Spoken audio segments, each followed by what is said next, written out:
Comenzamos con unos datos básicos del tema a tratar. Los cnidarios son un filo de animales diblásticos relativamente simples que viven exclusivamente en ambientes acuáticos. Estos cuentan con alrededor de 10.000 especies. Los platelmintos, también llamados gusanos planos, son un filo de animales acelomados, protostomos, triblásticos y comprenden de 2.000 especies aproximadamente.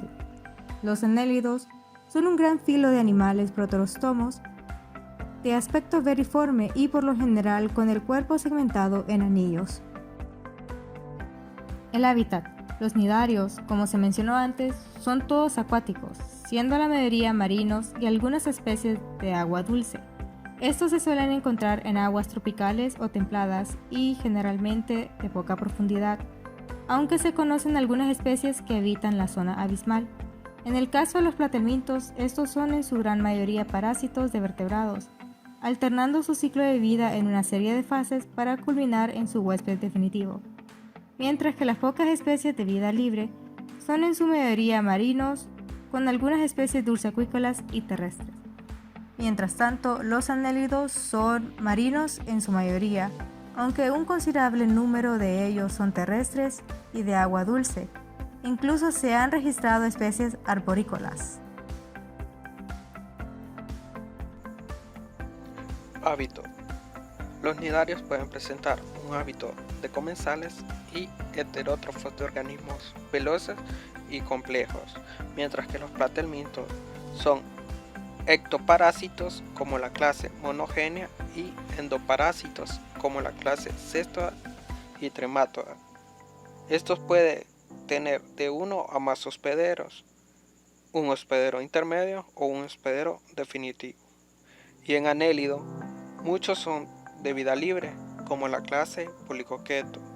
Otros pueden ser parasitismo, como la clase Irudinia, y comensalismo, como la clase Oligoqueto.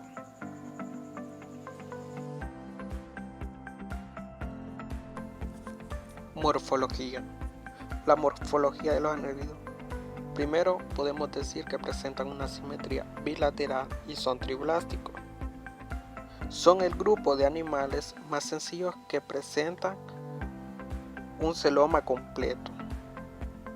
El celoma está dividido en segmentos mediante algunos tabiques transversales que forman los diversos metámeros del animal. Mientras que en la morfología en platelmintos se puede decir que presentan una simetría bilateral primaria. Son animales tripoblásticos acelomados. Solo poseen la cavidad digestiva. La epidermis celular o sincitial son células sin membrana. Estas las presenta en la clase Turbellaria y Cestoda. Pueden ser de vida libre o parásitas.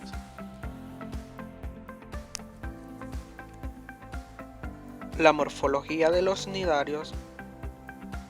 Estos presentan una simetría radial. Son metazoas acuáticos, mayormente marinos, de cuerpo radial. Presentan dos capas embrionarias formando un saco hueco, y su interior es una cavidad digestiva. Presentan una boca rodeada de tentáculos blandos, los cuales contienen nidocitos y nematocitos. Estos presentan alternancia de generaciones, presentan la etapa pólipo y la etapa medusa.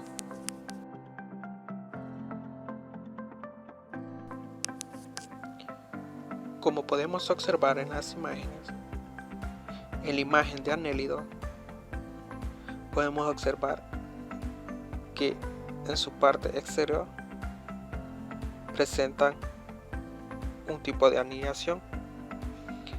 Estos son segmentos del cuerpo. En la parte interior presenta de 5 a 7 vasos contráctiles, los cuales cumplen una función similar al del corazón en vertebrados. Poseen un sistema digestivo completo. Esto incluye la boca, el sistema digestivo y el sistema excretor. Poseen un sistema nervioso y órganos de reproducción. En la imagen que representa platelmintos, podemos observar el esquema general del cuerpo de la clase monogenia, la cual presenta dos ventosas, el proactor y el opistoactor. Del opistoactor podemos observar la boca y la faringe, seguida del intestino o ciego. Cerca de ellos se encuentra el embrión, con el ovario y testículo. El opistoactor presenta ganchos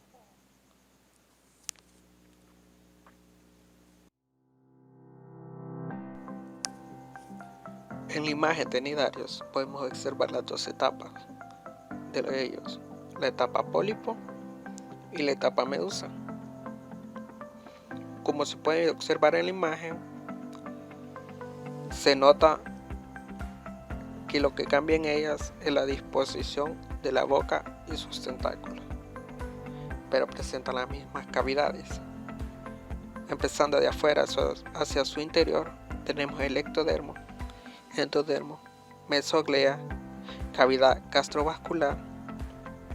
En la etapa pólipo observamos la boca rodeada de los tentáculos, los cuales están dirigidos hacia arriba. En la etapa pólipo, este se sujeta al sustrato por medio del discopedio, mientras que en la etapa medusa podemos observar que la orientación de la boca y los tentáculos están hacia abajo.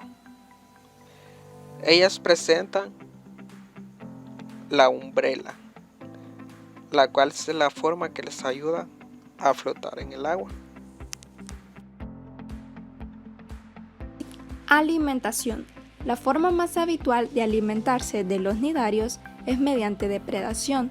Sin embargo, algunas especies disuelven materia orgánica encontrada en el agua o se alimentan gracias a simbiosis con algas. Las especies predadoras usan sus nidocitos para enredar y envenenar a sus víctimas. Cuando detectan fluidos de la víctima en el agua, los detectores químicos provocan que los tentáculos del animal se doblen hacia adentro e introduzcan la presa en su boca. La alimentación de los platelmintos es a base de carne.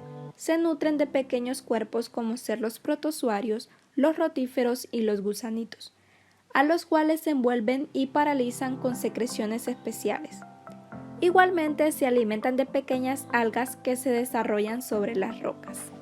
En cambio, en los anélidos existen multitud de especies, por lo que la alimentación es variada. Los parásitos como ser las sanguijuelas se alimentan de la sangre de sus huéspedes. Existe un grupo de anélidos acuáticos cuya fuente principal de alimentación es el plancton. Otro grupo de anélidos como ser los terrestres se alimentan de los nutrientes que absorben tras ingerir en el suelo. Aparato digestivo. En los nidarios el aparato digestivo tiene un solo orificio, que actúa como boca y ano al mismo tiempo, y una cavidad gastrovascular en forma de saco donde se realiza la digestión, que se utiliza también como sistema de distribución de los nutrientes y del oxígeno. La célula estrella de los nidarios son los nidocitos. Los pólipos echan enzimas digestivas que tienen la capacidad de romper las moléculas de proteínas de las carnes, como en los seres humanos los jugos gástricos. En cambio, en los platelmintos, la mayoría de órganos y sistemas en este grupo son bastante primitivos o ni siquiera están presentes. Las especies parásitas carecen de aparato digestivo, ya que se alimentan únicamente del material ya digerido por sus hospederos. Los que sí tienen sistema digestivo no presentan orificio anal, y el propio tubo digestivo realiza funciones de digestión y de distribución de alimentos. En los anélidos, el aparato digestivo ya posee una boca y un tubo digestivo. Al final de este tubo se encuentra el ano. Poseen también una molleja que les sirve para triturar el alimento.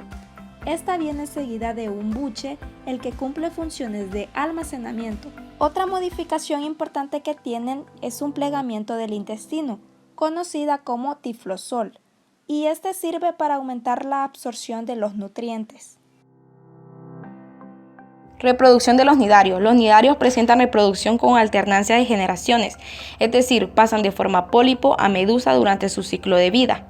Los pólipos tienen reproducción asexual y las medusas sexual. Reproducción de los platelmintos. Los platelmintos se pueden reproducir tanto de manera sexual como asexual. A diferencia de los demás sistemas, el aparato reproductor sexual de estos animales es relativamente complejo. La mayoría de especies son hermafroditas, por lo que disponen tanto de órganos sexuales masculinos y femeninos. Su reproducción asexual tiene lugar mediante fragmentación, es decir, si un individuo se divide en varios fragmentos, en unas condiciones favorables, es capaz de generar un nuevo individuo a partir de cada uno de esos fragmentos. Reproducción de los anélidos. Los anélidos pueden reproducirse asexual y sexualmente. La reproducción asexual por escisión es un método usado por algunos anélidos y permite que se reproduzcan rápidamente. La parte posterior del cuerpo se desprende y forma un nuevo individuo. La posición de rotura está determinada generalmente por un crecimiento epidérmico. Reproducción sexual. La reproducción sexual permite que una especie se adapte mejor a su ambiente. Algunas especies de anélidos son hermafroditas, mientras que otras tienen sexos separados. Los anélidos hermafroditas, como la lombriz de tierra, se aparean durante todo el año en condiciones ambientales favorables. La lombriz de tierra se aparea por copulación. Una pareja de lombrices se atrae por las secreciones de cada una. Para copular ponen sus cuerpos juntos con sus cabezas en direcciones opuestas. El espermatozoide es transferido desde el poro masculino a la otra lombriz. El comportamiento del sistema nervioso en animales invertebrados es muy complejo y depende de funcionamientos coordinados y precisos de muchas células individuales. En anélidos fue el primer grupo zoológico con un sistema nervioso central condenado a un modo significativo. En algunas especies, ganglios están fusionados. En nidarios, los nidarios poseen un sistema nervioso difuso, carecen de sistema nervioso central. Sin embargo, poseen áreas integradoras de tejido neural que podría ser consideradas una forma de centralización. En cambio, en plantelmito presenta una cefalización con dos ganglios cerebrales, del que parten dos nervios longitudinales que se unen mediante nervios transversales. En anélidos, en lo que se refiere al sistema nervioso periférico, muchos anélidos cuentan con un sistema somastogástrico muy desarrollado y en los gusanos de tierra hay además una extensa red subepidérmica de nervios finos. En la epidermis hay numerosos órganos de los sentidos, formados por grupos de células sensitivas rodeadas de células de sostén especiales. Estos abundan en el extremo anterior, en el posterior y en la parte hinchada de cada somita en la cavidad vocal.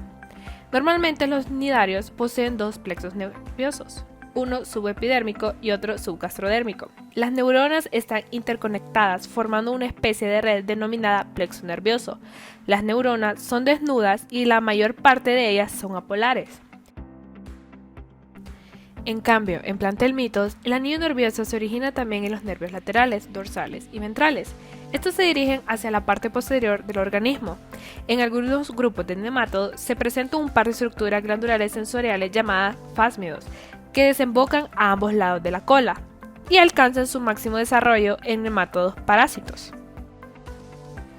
Los nidarios carecen de verdaderos órganos de los sentidos. Los pólipos carecen de células fotorreceptoras especializadas. La sensibilidad a la luz de estos organismos se cree que está relacionada con neuronas concentradas a las zonas más translúcidas del cuerpo. Los pólipos también poseen prolongaciones sensoriales sensitivas que se originan de células sensoriales. Estas prolongaciones tienen funciones mecanoreceptoras. En algunas especies de anélidos, los ganglios están funcionados. En las lombrices de tierra, el sistema nervioso se caracteriza por presentar un par de cordones nerviosos ventrales funcionados dentro de la capa muscular de la pared del cuerpo. En plantelmitos, los cordones nerviosos longitudinales están conectados entre sí mediante conectivos transversales. Se localizan en la mesénquima. En las imágenes que se nos presentan a continuación, la primera imagen es de un anélido.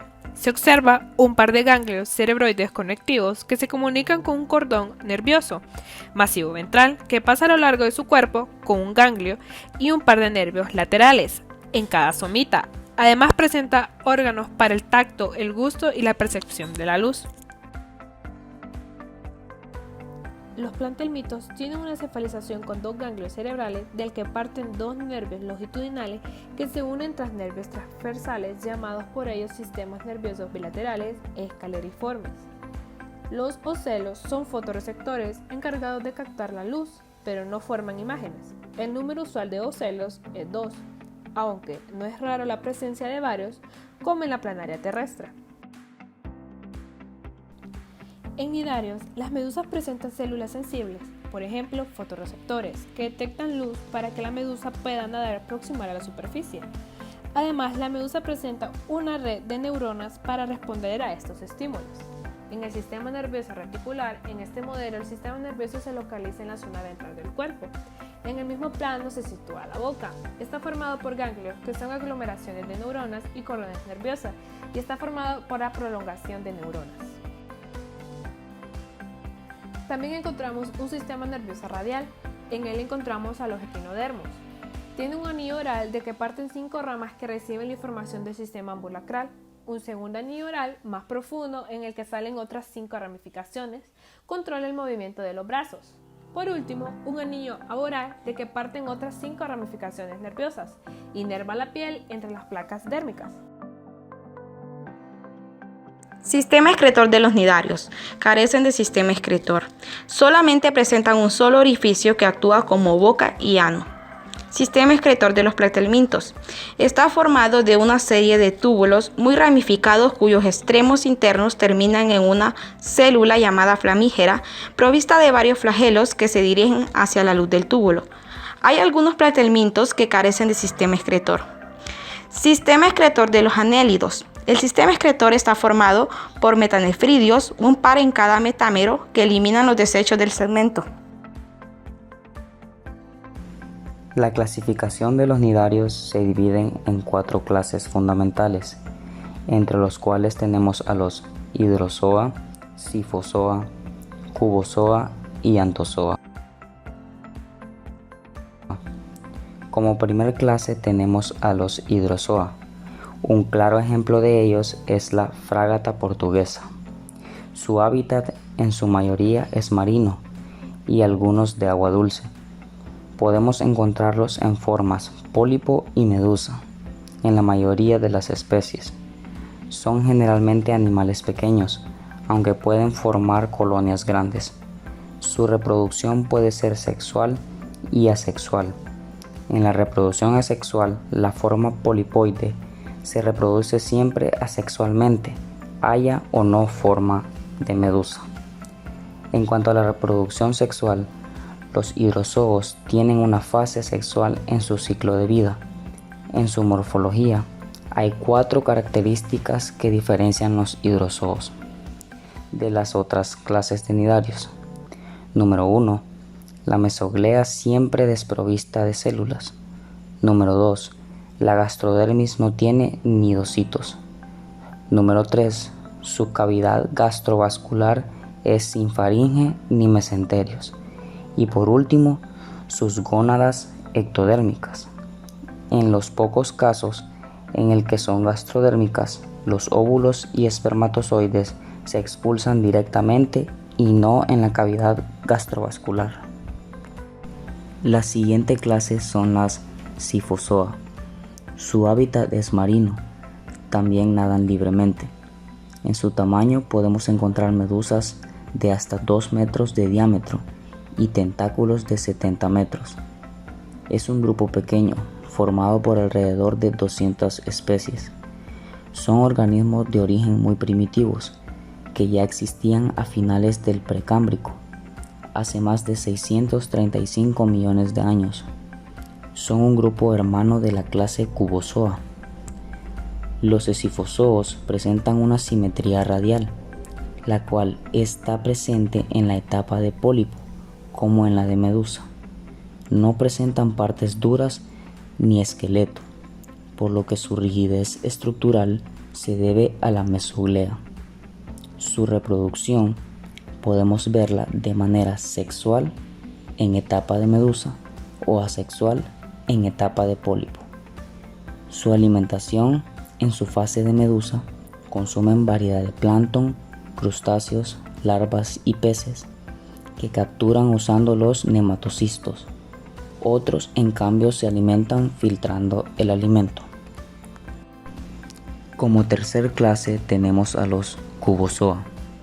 Como ejemplo de ellas están las avispas de mar. Son medusas en forma de cubo, de allí se deriva su nombre. Los cubozoos son la clase más pequeña dentro del filo de los cnidarios y comprenden cerca de 50 especies. La clase cubozoa también se caracteriza por su toxicidad, la cual pasa de ser completamente inofensiva para el hombre hasta causar la muerte en cuestión de minutos. Presentan un tamaño que varía entre los 2 y 25 centímetros. Por lo general, muestra una apariencia translúcida, lo que dificulta su avistamiento.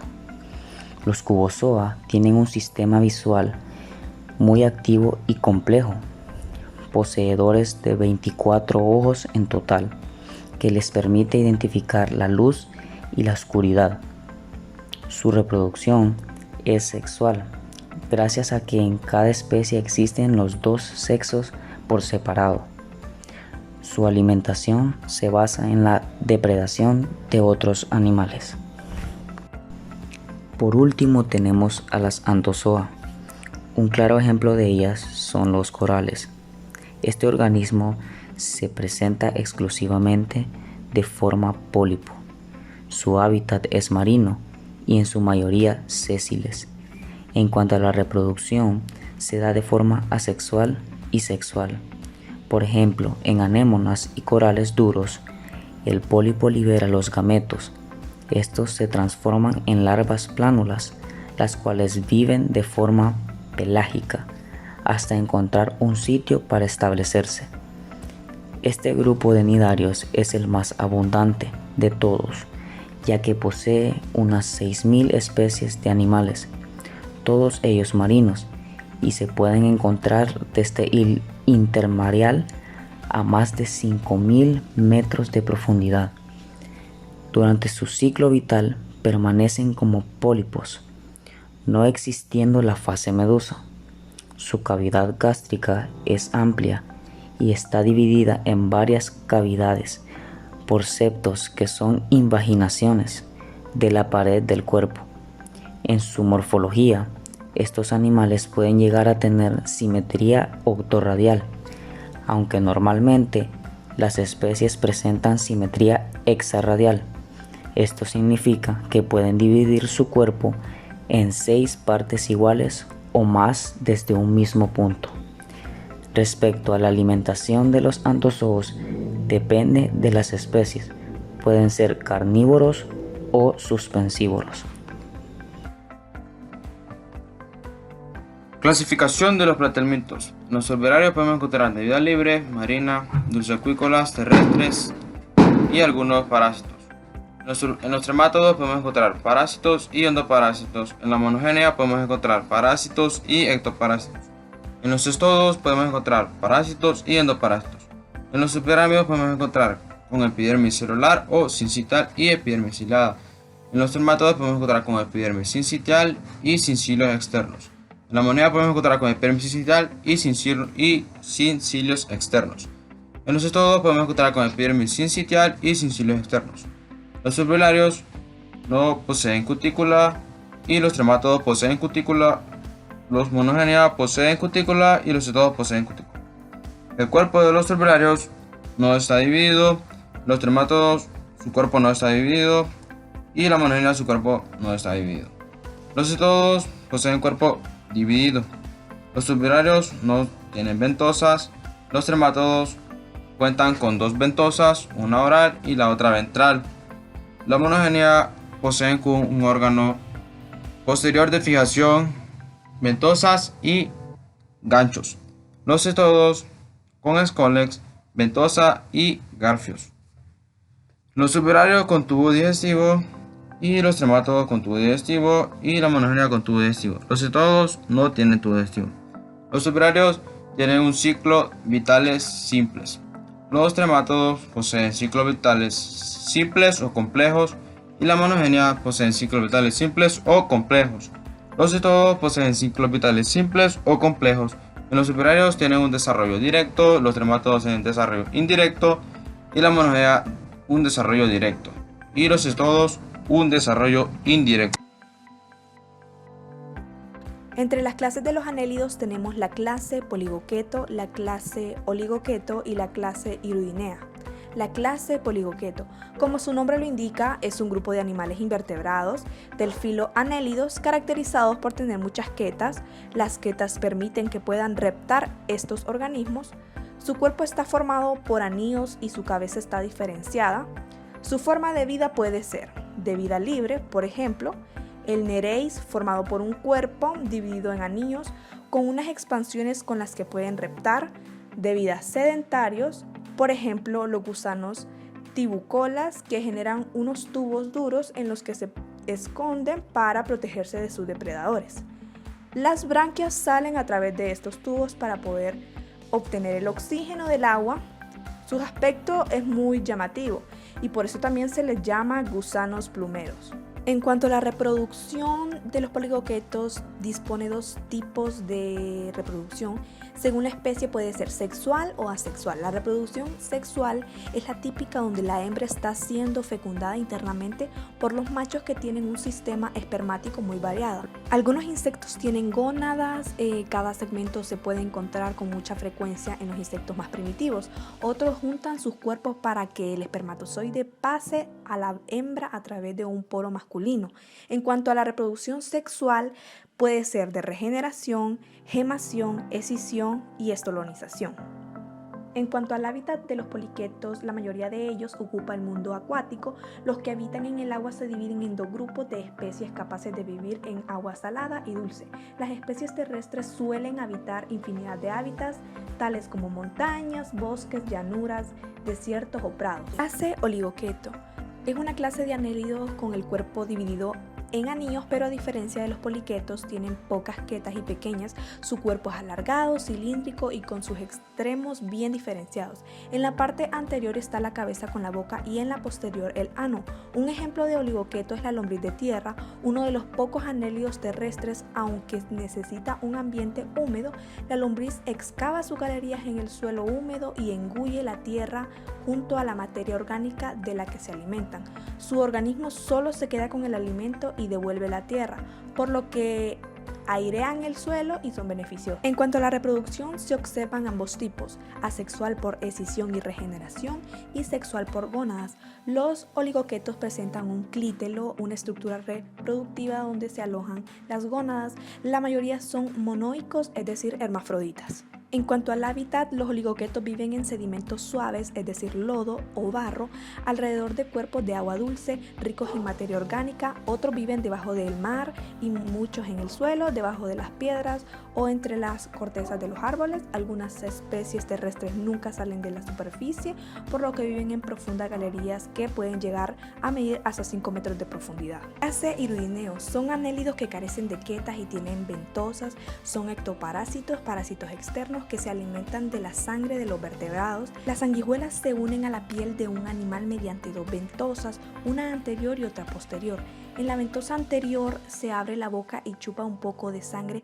Tras producirse la herida, la saliva de la sanguijuela contiene una sustancia que anestesia al animal parasitado y hace que no note la herida. Además, la saliva contiene la proteína llamada hirudina que hace que la sangre no se coagule, pueda seguir absorbiéndola. En cuanto a la reproducción, las sanguijuelas son animales hermafroditas, por lo que cada individuo tiene tanto órganos reproductivos masculinos y femeninos y practican fertilización cruzada.